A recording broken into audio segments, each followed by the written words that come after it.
मेरा नाम रवि है। आज मैं आपको अपना प्रोजेक्ट कचरे से उपयोगी वस्तु के अंतर्गत पृथ्वी की आंतरिक संरचना के बारे में बताने जा रहा हूँ। अनुपयोगी कैलेंडर के पीठ पर पुराने शादी के कार्ड को काटकर गोंद से चिपकाकर पृथ्वी की आंतरिक संरचना का निर्माण किया है, जिसको अगर लंबवत काटे तो यह संरचना आपको दिखेगी। पहली परत है ऊपर पट्टी, जिसकी गहराई 35 किलोमीटर तक है। दूसरी परत है मेंटल, इसको दो भागों में बांटा गया है, ऊपरी मेंटल, निचला मेंटल। ऊपरी मेंटल 700 किलोमीटर तक गहरा है, निचला मेंटल 2900 किलोमीटर तक गहरा है। तीसरी परत है क्रोड, वायु क्रोड, आंतरिक क्रोड। वायु क्रोड तरल अवस्था में पाई जाती है, जो कि 5150 किलोमीटर तक गहरा है।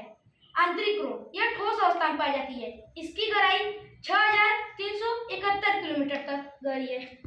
मैं स्नेहा आपको पृथ्वी की आंतरिक संरचना के दूसरे जनरेशन के बारे में बताने जा रही हूँ। यह मिट्टी, पेंट और जल द्वारा निर्मित है। यह पृथ्वी की सबसे ऊपरी परत है, जिसे भूपर्पटी कहते हैं। यह दूसरी परत है, जिसे मेंटल कहते हैं। यह तीसरी परत है, जिसे क्रोड कहते हैं। अगर हम इसको लंबवत काटें तो आपको ऐसी संरचना दिखेगी।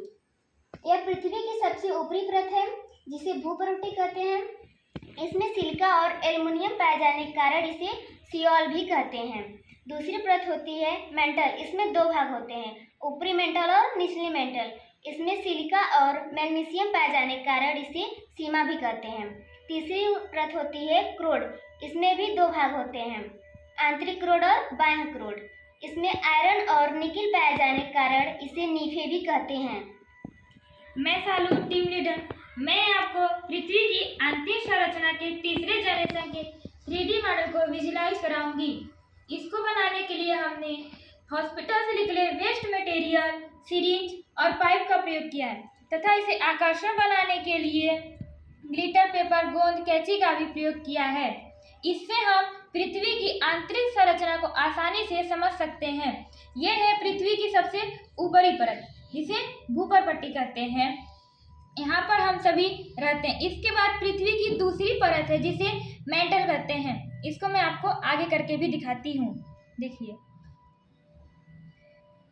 इसके बाद है पृथ्वी की सबसे आखिरी परत क्रोड, इसे भी हम आपको आगे करके दिखाएंगे। देख सकते हैं कि पृथ्वी की तीनों परतें अलग हो चुकी हैं। इससे हम पृथ्वी की तीनों परतों को आसानी से समझ सकते हैं। मैं उम्मीद करती हूँ कि कचरे से निर्मित इन सभी सामग्रियों से आपको पृथ्वी की आंतरिक संरचना को समझने में आसानी हुई होगी। धन्यवाद।